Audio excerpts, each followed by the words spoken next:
എൻ്റെ പേര് അമലു. 10 വർഷങ്ങൾക്ക് ശേഷം ഞങ്ങൾക്ക് അമ്മയുടെ അനുഗ്രഹം കൊണ്ട് കിട്ടിയ കുഞ്ഞാണിത്.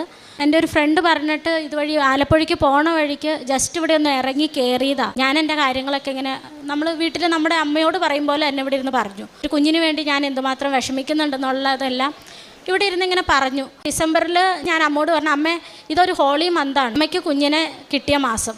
അതുപോലെ ഈ മാസം തന്നെ എനിക്കും ഒരു കുഞ്ഞിനെ കിട്ടുവാണെങ്കിൽ അടുത്ത ഡിസംബറിൽ ഞാൻ അമ്മേനെ വന്ന് എൻ്റെ കുഞ്ഞുമായിട്ട് വന്ന് കണ്ടോളാം. ന്യൂ ഇയറിന് മാതാവ് എനിക്ക് ഉറപ്പിച്ച് എൻ്റെ കയ്യിൽ കുഞ്ഞിനെ തന്നു. ഞങ്ങൾക്ക് ഡേറ്റ് കിട്ടിയത് ഓഗസ്റ്റ് 18-ാം തീയതി ആയിരുന്നു. സിസേറിയൻ തന്നെ വേണമെന്ന് പറഞ്ഞു. ഓഗസ്റ്റ് 15 വ്യാഴാഴ്ച എൻ്റെ ഡോക്ടർ വിളിച്ചിട്ട് പറഞ്ഞു, 17ഉം 18ഉം ഡോക്ടേഴ്സ് ഇല്ല, നീ വേഗം വന്ന് അഡ്മിറ്റ് ആകണമെന്ന്. ഓഗസ്റ്റ് 15-ന് കുഞ്ഞുണ്ടായി. എല്ലാവരും എൻ്റെ അടുത്ത് പറഞ്ഞത് ഇത് മാതാവ് തന്ന കുഞ്ഞ്, അതുകൊണ്ടാണ് നീ ഇന്ന് തന്നെ ഡെലിവറി ചെയ്തതെന്ന്. എനിക്ക് അർത്ഥം മനസ്സിലായില്ല. അപ്പോഴാണ് ആ ചേച്ചി പറഞ്ഞത്, ഇന്ന് മാതാവിൻ്റെ സ്വർഗാരോഹണ തിരുനാളാണ്, ഓഗസ്റ്റ് 15. മാതാവിനെ പോലെ തന്നെ ഒരു പെൺകുഞ്ഞിനെ എനിക്ക് മാതാവ് തന്നു.